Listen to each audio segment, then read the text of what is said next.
서울 성적지를 법문으로 공부하고 법문을 통해 문답을 나누어 보는 시간. 서울 기연 법문 이야기. 소태산 서울 경성을 품다의 저자이신 나주교당 방길등 교무님 나와주셨습니다. 반갑습니다. 네, 반갑습니다. 네, 교무님. 오늘은 한국보육원과 박창기 선지님에 대해서 말씀해 주시기로 하셨어요. 우선 한국보육원 하면 당시 이승만 대통령의 부탁으로 우리 팔타원 황정신행 선지님께서 설립하셨고, 그러고 보면 이승만 전 대통령과 어떻게 인연이 있었는지가 궁금합니다. 이승만 대통령이 귀국해서 대통령 되기 전에 네. 머물렀던 지금 우리가 현재 이승만 대통령 기념관이 이화장이죠. 이화장이죠. 네. 예, 이화장이 바로 아, 팔타원 황정신행님 신혼이 돼서 당신이 직접 네. 그 땅을 사서 다 일일이 다 나무도 다 심고 거기 있는 나무들은 팔타원님 손때가 다 묻은 거예요. 네. 신혼집인 만큼. 예, 이제 처음 신혼집은 아니지만 그래도 네. 자식들을 낳고 이제 제대로 이제 이렇게 하려고 당신이 맘 먹고 꿈이신 거죠. 다 손을 다 가서 네. 그리고 대종사님이 그곳에 또 방문해서 법설도 해주신 그러니까 이화장에는 소태산의 법문이 있는 곳입니다. 법문도 해주신 곳이군요. 예, 이곳을 좋게 말하면 시사한 것이고요. 이전해 드린 거고 안 좋게 말하면 이승만 대통령이 도라고 한 것이죠. 내놓으라고. 이제 안 좋게 보면. 거쳐가 그래서 그걸 그런 곳이죠. 그때부터 벌써 인연이 있고 제가 말씀드렸죠. 전 시간에도 네. 팔타원님은 그 당대 때 그 보육교사였어요. 네. 지금 그 당대는 보육이 뭔지를 모를 때예요.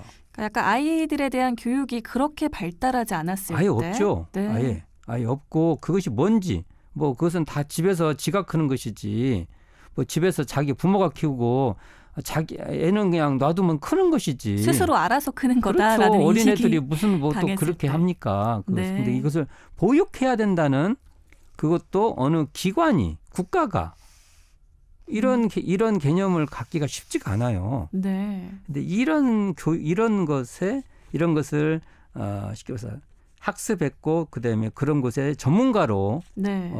있었던 분이 바로 우리 팔타원 황정신행님이었고 그러기 때문에 대종사님께서 사회사업의 뜻을 세워보시오라고 권하게 됩니다.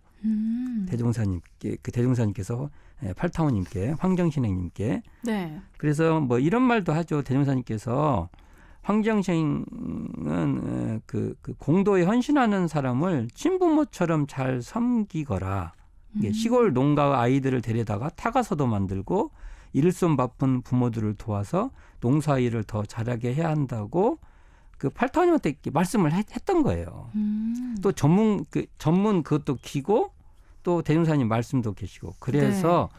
총부에 가면 공회당이 있어요. 네. 보는 방향에서 왼쪽 건물에다가 이러한 그 어린이 타가 시설을 총부에 또 운영도 또 하시고 그랬어요. 네. 대종사님 계실 때. 대종사님 그런 것도 이렇게 대종사님도 참 앞서가신 분이에요. 정말 이렇게 뭔가 있으면 그것을 시켜보는 거예요. 그게 성견지명이 있으십니다. 크든 작든 일단은 해보는 겁니다. 그런 것을. 이런 과정이 있기 때문에 당연히 이제 전쟁이 일어나고 전제 아동들이 마구 생기지 않습니까? 네. 그럴 때 이제 제주도에서부터 이런 전문가가 결국은 황정신행님이니까 맡긴 거예요. 네. 그걸 좀 해달라고. 이런 과정을 통해서 결국은 황정신행님은 한국의 전쟁고아의 어머니로 역할을 하게 됩니다. 고아들을 위한 예. 교육.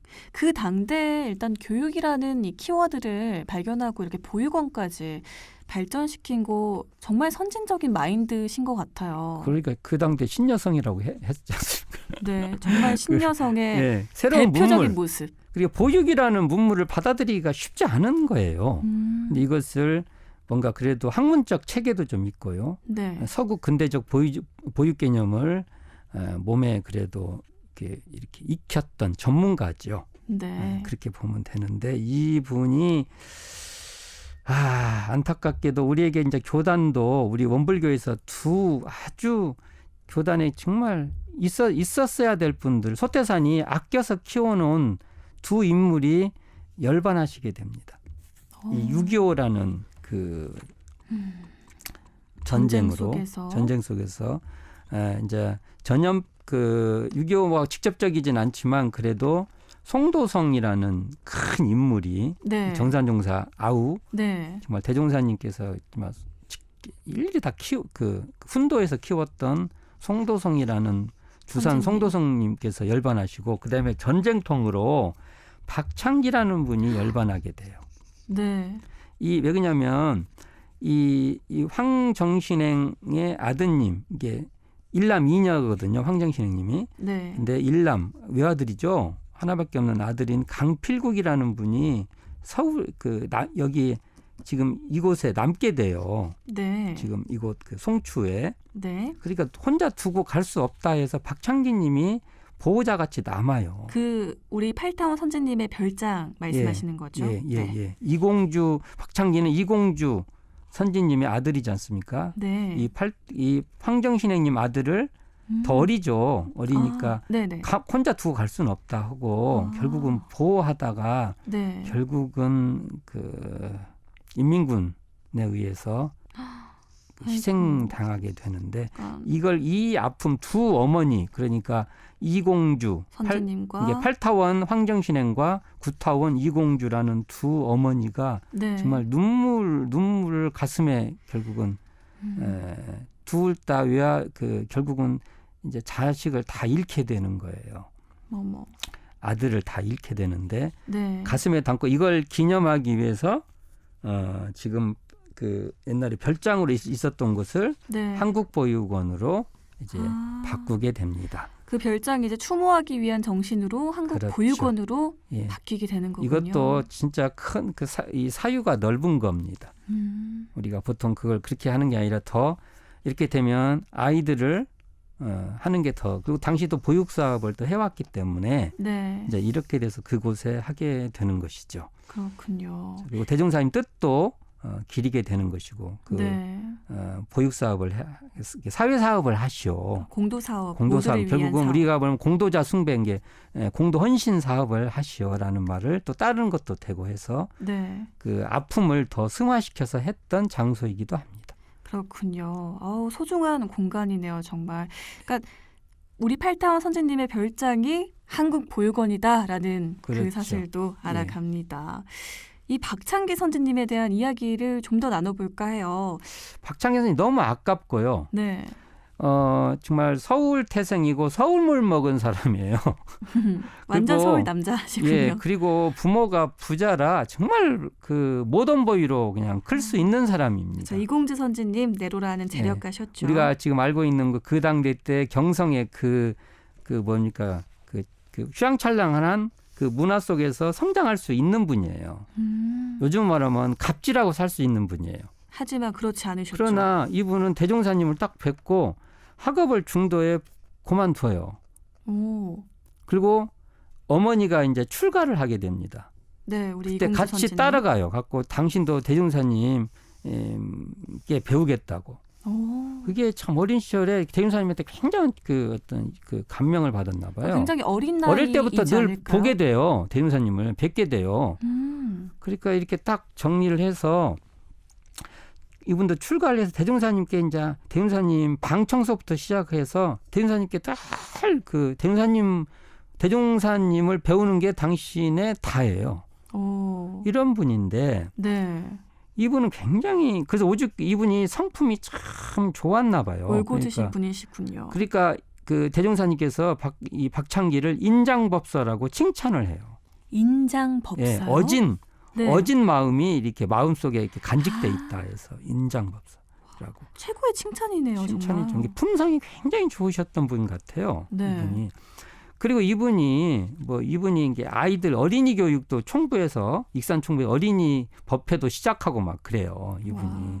근데 이분이 그 전제동포 구호 사업도 제안을 해요. 이게 이 시대적 탁견도 있어요. 네. 왜냐하면 어릴 때부터 서울물을 먹어서 그 보는 시각이 도시적이에요. 정말 그리고 앞서서 바라보고 도시인이에요. 도시인. 네. 지금으로 말하면 큰 도시의 그 정서를 갖고 계시는 분이에요. 신세대가 아닐까 싶어요. 예, 완전히 그 요즘으로 말하면 남들 안 하는 거 하시는 분이에요. 네. 이분이 대종사님 열반하실 때 사진을 찍어요. 네.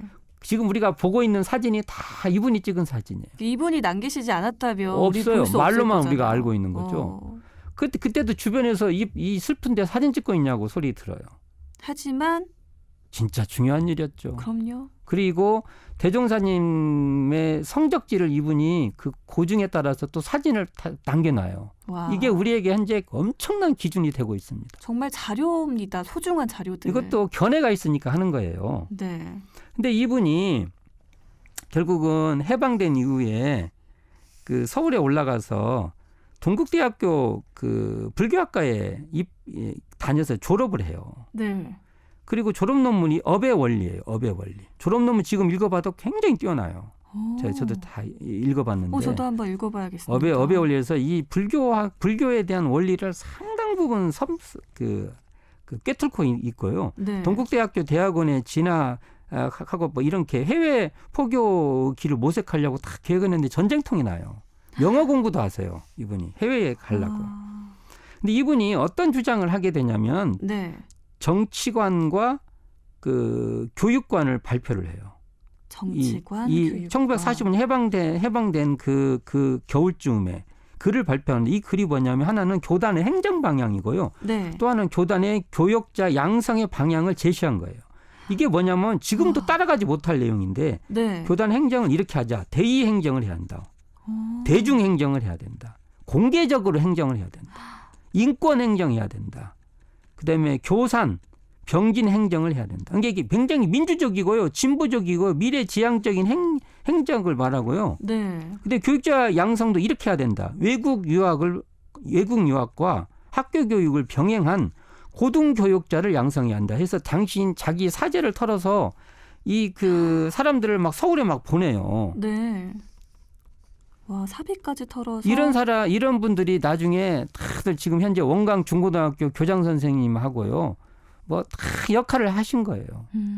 다 그분들이. 그리고 해외 교화에도 초창기에 나가셨던 분이 이런 분들이 나가셨는데 네. 이런 분이 안타까운 비극을 당합니다. 전쟁통에. 이게 소태사는 다양한 인물을 포섭을 깔아놨어요. 네. 근데 그 전쟁통에 그 인물들이 다양한 인물들을 깔아놨는데 그중에 이런 인물들이 전쟁통에 우리 교단에도 아픔이 있습니다. 그리고 이러한 그 젊은 이 어떤 그 미래지향적이고 진보적이고 민주적인 이런 사유 방식은 네. 우리가 이런 분들의 사유 방식이 교단에 남아 있었으면 좀 더 교단이 더 미래지향적이고 진보적이지 않았을까, 또 더 민주적이지 않았을까라는 그런 생각을 하면 이건 우리가 계승해야겠죠. 네, 계승해야죠. 네, 계승해야 되는. 그래서 이 박창기님이 이 한국보육원에서 희생당하는데 이것도 보면 참 인품이 있는 거죠. 그 팔타원님 아들 네.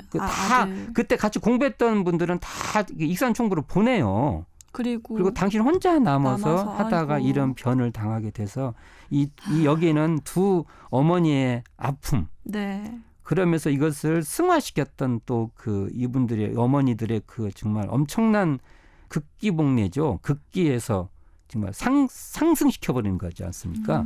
이런 것들도 함께 봐야 되는 장소이기도 합니다. 네, 또 오늘도 매주 만나는 모든 장소가 정말 우리 대종사님과 모든 선지님들의 혼이 어려 있는 것 같아요. 네. 이분들의 정신 우리가 꼭 본받아서 계승해야겠습니다. 오늘도 소중한 말씀 고맙습니다. 교무님. 네, 감사합니다.